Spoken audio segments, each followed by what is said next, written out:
going to show you sequence exam questions. If at any point you're finding it a little bit tricky, just go and have a look at my other lessons, sequences, parts 1, 2 and 3, and then hopefully it will seem a little bit easier. Okay, so in the first exam question, it says, these are the first 4 terms of a sequence, 8, 15, 22, 29, and we have to write down the next term. So look to see what the difference is between each of these numbers to start with. So to get from 8 to 15, we have to add 7, and to get from 15 to 22, we have to add 7, and likewise with the last one, we have to add 7 to get from 22 to 29. So each time we're adding 7 to the previous term to find the next term. So you need to add the number 7 to 29, and it gives you 36. Okay, so there's the first one. For part 2, write down the term to term rule for continuing this sequence. So all you need to do for this part is to write add 7 or plus 7. Okay, that's the rule that we're using each time in order to find the next term. Okay, now for part 3, it says find an expression for the nth term. So we have to find an expression in terms of n, a rule for finding the numbers in this sequence. So because it's a constant difference each time, we're adding 7 each time in this sequence, the nth term would start with 7n. Okay, and it's positive 7 because we're adding 7. If we had been subtracting 7, it would have been negative 7n. And then you need to ask yourself, how do you get from the number 7 to the first term in your sequence, so the number 8? Well, to get from the number 7 to the number 8, you have to plus 1. So that's the nth term for part 3. For part B, it says find the next term in each of these sequences. So that just means find the next number, the number that comes after 42. So let's look at the differences between the numbers again. Here we are adding 3 to get from 18 to 21. And to get from 21 to 26, we are adding 5. Then to get from 26 to 33, we are adding 7. And here we're adding 9. So you can see this time the difference between the terms is changing, okay? But the difference between these differences is always the same. It's 2. Okay, so that means the next difference should be 9 plus 2, which is 11. So you have to add 11 to the number 42 in order to find the next number. So 42 plus 11 is 53. So that's the next number in this sequence. For the last one, we've got the numbers 18, 20, 24, 32 and 48. And you should do the same thing. Start by looking at the differences between each of the numbers. So to get from 18 to 20, we have to add 2. To get from 20 to 24, we have to add 4. To get from 24 to 32, we have to add 8. And then to get from 32 to 48, we have to add 16. Okay, so this time, the difference is doubling each time. Double 2 is 4, double 4 is 8, double 8 is 16. You're multiplying each of these by 2. So the next difference, the next number that we need to add to find the next term will be 2 multiplied by 16, which is 32. Okay, so you need to add the number 32 to 48, okay, which gives you 80. Okay, so that's the next term in this sequence. Okay, there's one more part to this exam question. Okay, part C. It says, move it down.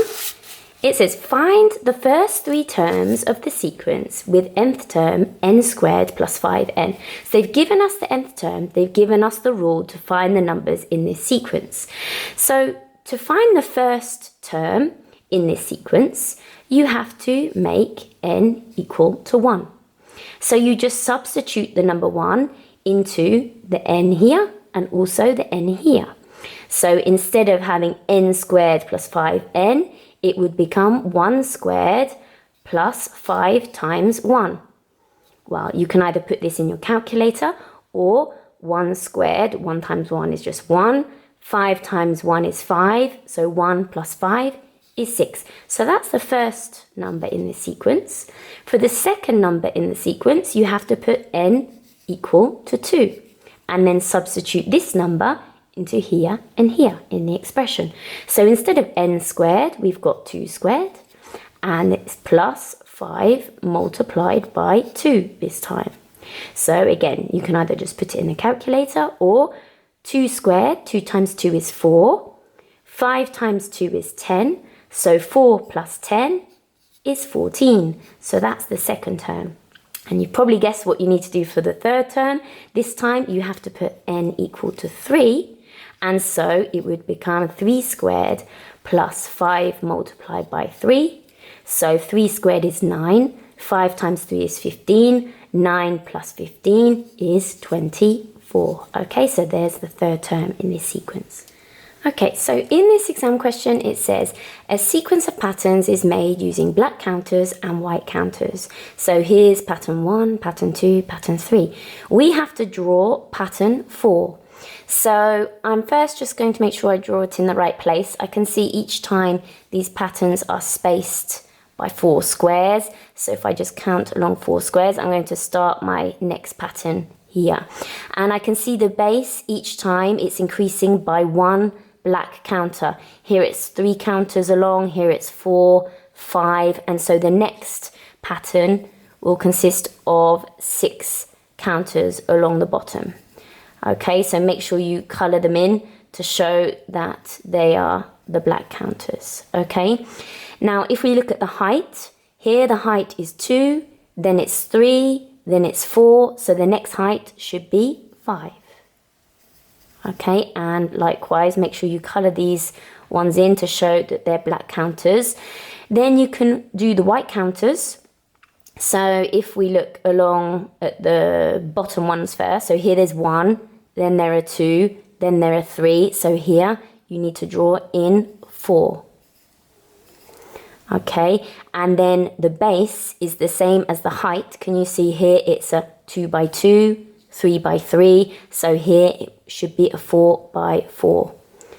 Okay, so you need to make sure there are 4 white counters along here, and then you can just fill in the rest. Okay, and make sure you don't color these ones in to show that they're white counters. So there's pattern 4. Now we have to complete the table, and we need to write down the number of black counters in pattern 4, and then afterwards pattern 5. So you can either count the number of black counters in the pattern that you've drawn, or you can look for a pattern in this sequence of numbers. So I can see each time I'm adding 2. So if I add 2 to the number 8, I get 10. And if I add 2 to the number 10, I get 12. Okay, so these numbers in this sequence, they're just going up by 2 each time. For the number of white counters, you can either look for a pattern in these numbers, although this one's a little bit more difficult, or you can just count the white counters in pattern 4. So if you count how many white counters there are, you should find there are 16. So that would be the number for pattern 4. Now, these are special numbers. Okay, 1, 4, 9, 16. These are square numbers. 1 squared is 1. 2 squared is 4. 3 squared is 9. 4 squared is 16. So to work out the last one, 5 squared, which is 5 times 5, gives you 25.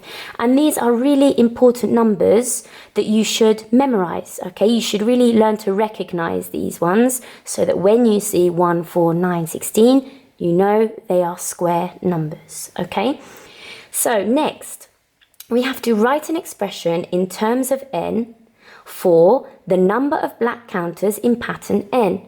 Now that's just a fancy way of saying find the nth term for black counters. So because we're adding 2 each time for the black counters, remember you're only looking at the top row of numbers in this table because black counters is here. So because you're adding 2 each time, the nth term should begin with 2n. If you were adding 3 each time, it would be 3n. If you were subtracting 5 each time, it would be negative 5n, okay? But here we're adding 2, so it's positive 2n. And then to find the remainder of the nth term, how do you get from this number 2 to the first number in the sequence? So 4, you have to add 2. Okay, so there's the nth term for the number of black counters, or an expression in terms of n for the black counters in pattern n. Remember, it's the same thing as the nth term. For part 2, the number of white counters in pattern n. So this time we have to find the nth term for white counters. And I kind of showed you already what you need to do here, okay, to find the numbers in this sequence. You're squaring. Notice how the pattern number along here starts at 1 and it goes up to 2, 3, 4, 5. This is the same thing as the position number n. So every time you're squaring this number to find the numbers in this sequence. 1 squared is 1, 2 squared is 4, 3 squared is 9, 4 squared is 16. So what you're doing is you're squaring the position number n to generate the numbers in its sequence, okay? Alternatively, if you think that's a bit complicated, like I said earlier, learn to recognize these numbers when you see 1, 4, 9, 16. Remember, they're square numbers, so the nth term should be n squared. Okay, so that's part 2 of C done. Now, for part D, it says Elena has 30 black counters and 140 white counters. Can she make pattern 12 using her counters? So if we're looking at pattern 12, that means n is 12, okay? It's the 12th pattern, okay? So what you need to do is look at the nth terms that you worked out already and substitute n is 12 into each of these. So let's start with this one. So instead of saying 2 lots of n plus 2, we're going to have 2 lots of 12 plus 2. Well, 2 times 12 is 24, and if I add 2, I get 26. That means for pattern 12, I need 26 black counters. Okay, and Elena has 30 black counters. So she has enough black counters to do pattern 12. Let's have a look at the white counters. So this time we need to substitute n is 12 into the other nth term. So instead of writing n squared, we've got 12 squared, which is 12 times 12, and that makes 144. So for pattern number 12, she needs 144 white counters. And it says here that Elena has 140 white counters. Well, she needs 144, so she doesn't have enough white counters to create pattern 12. So when we answer the question, can she make pattern 12 using her counters? No. Okay, you would write no, because she doesn't have enough white counters. Or you could say she needs 144 counters, but she only has 140. Okay, she doesn't have enough white counters. Okay, so in this exam question, it says the grid shows the first 3 diagrams in a sequence. Each diagram is made using small squares that are white or grey. Okay, so here's diagram 1, here's diagram 2, here's diagram 3, and it says on the grid, draw diagram 4. Okay, so we have to draw it on here. So I can see there's just one square in between each of these diagrams, so I'm going to start drawing the next diagram here. Okay, and I can see that here there are 2 squares up, here there are 3 squares up, here there are 4 squares up. So in the next diagram there should be 5 squares up. And likewise with the base, okay, it's a square. So here there are 2, 3, 4, and so in the next one there should be 5 squares. Okay, so the base is the same as the height. So you can draw the outline first. And then you need to make sure that you colour in the grey squares, so the ones along the top, so that it corresponds to the other patterns, and also along the right hand side. Okay, so there's pattern or diagram 4. Okay, and you make sure you do it a bit neater than me when you do it in the exam. Okay, so For part B, write down the term-to-term rule for the number of grey squares. So in diagram 1, there are 3 grey squares. In diagram 2, there are 5. In diagram 3, there are 7. And then in the last one here, there are 9. So each time we are adding 2, okay, for the number of grey squares. So the term-to-term rule would just be add 2 or plus 2, okay? So it's just the term-to-term rule, not the nth term. So now we have to look at this table. So the diagram number is along the top. And here it says fill in the number of small white squares. So for diagram 4, the one we've just drawn, we can either just count the number of small white squares. So if I count here, I can see there are 16. Or you might be able to recognize now, after the last question, these are square numbers. 1 squared is 1, 2 squared is 4, 3 squared is 9, and 4 squared, 4 times 4 is 16. Okay, so either method is fine. For the number of small grey squares, so again, for diagram 4, you can just count them if you like. 1, 2, 3, 4, 5, 6, 7, 8, 9. Okay, I actually wrote it down here earlier already, okay? Or you can just look to see what you're adding each time. So here you're adding 2, here you're adding 2, you're adding 2 every time. So 7 plus 2 gives you 9. It's perhaps better to do it like this, just in case you make a mistake when you draw your diagram, okay? You're not relying on your diagram to find the next number, okay? You're looking at the sequence of numbers here instead. And then for the last one, the total number of small squares, well, for diagram 4, again, you can just count, okay? The number of squares in your diagram. So here there are 5, here there are 5. So 5 times 5 is 25. So now we have to fill in for diagram N. That just means find the nth term for each of these. So first, let's find the nth term for the number of small white squares. Well, it's like the last question. Remember, these are the square numbers starting with the number 1. 1 squared is 1, 2 squared is 4, 3 squared is 9, and so on. So the nth term is n squared. For the number of small grey squares, remember we're adding 2 each time. So the nth term will start with 2n. And it's positive 2 because we're adding 2. If we had been subtracting, it would have been negative. And then to find the remainder of the nth term, how do you get from this number to the first number in your sequence? What do you need to add? You have to add 1. 2 plus 1 gives you 3. So plus 1 is the rest of the nth term. Then for the total number of small squares. Now this one's a little bit tricky. Look carefully, okay, at these numbers. There's more than one way of doing this. You might be able to see it's very similar to the first line. Okay, these are square numbers. But instead of starting at the number 1, we're starting at number 4 instead. So it's related to this one. It's similar to this one. You could say it's n plus 1 all squared.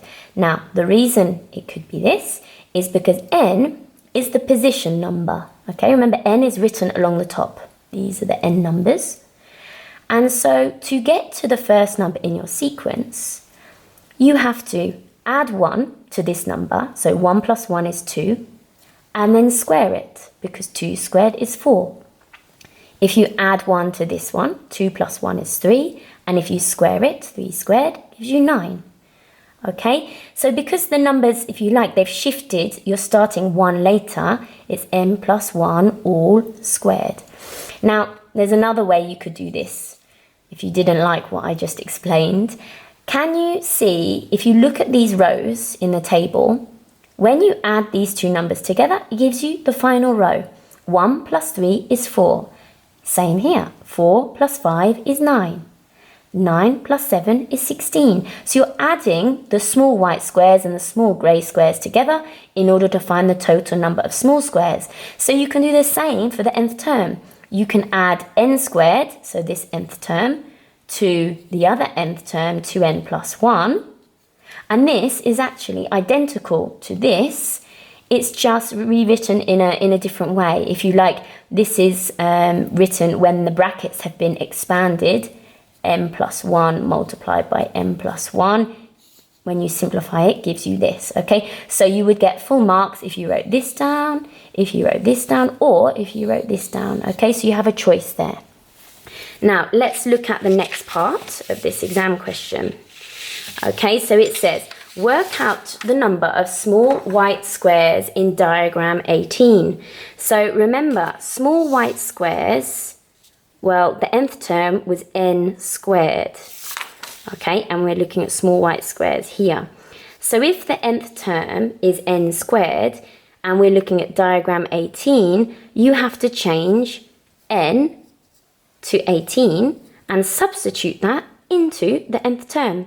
So you're working out 18 squared, which is 18 times 18. You can pop that in the calculator and it gives you 324. Okay, so that's the number of small white squares you need for diagram 18. Next, it says one of the diagrams has a total of 900 small squares. Work out its diagram number. Now, this one is a little bit difficult.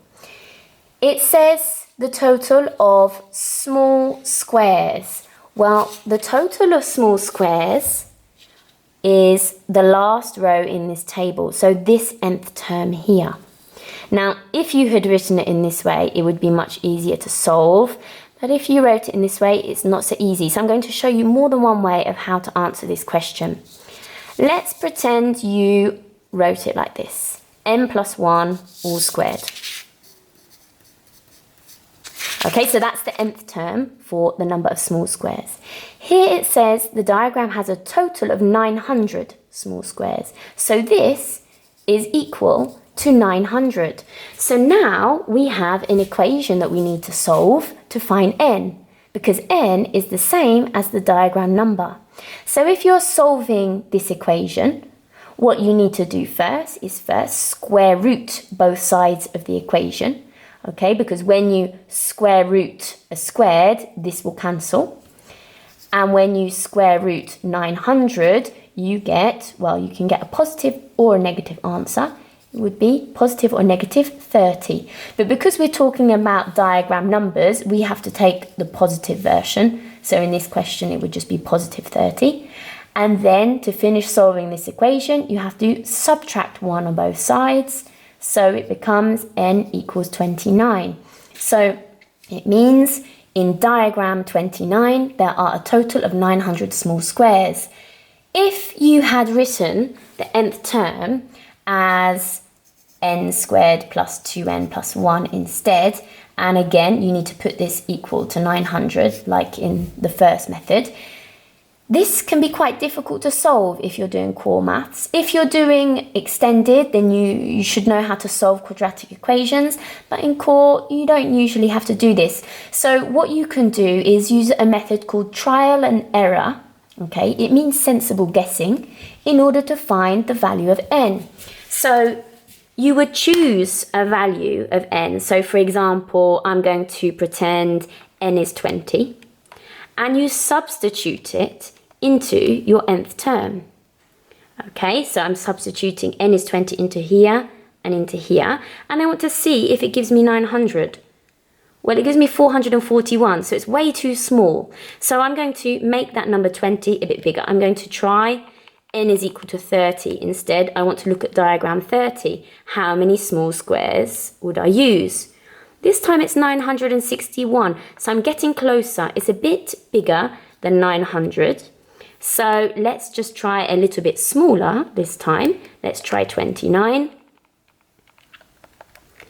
And it gives me 900. So by using trial and error, you can find out the value of n by substituting numbers into your nth term, and you can find it that way. Okay, so the diagram number is 29. Okay, so there's more than one method for doing that one. For part F, it says another diagram has 43 small grey squares. Work out the total number of small squares in this diagram. So because we know the number of small grey squares, I need to look at the nth term for grey squares, and it's here. Okay, 2n plus 1. Just going to write it down here. So it says there are 43 small grey squares. So this is equal to 43. So if I solve this equation to find n, I can work out which diagram number we're talking about. So you should be able to solve equations like this, okay? If you subtract 1 on both sides, it gives you 2n is equal to 42. And then if you divide by 2 on both sides, it gives you n equals 21. So we're talking about diagram 21.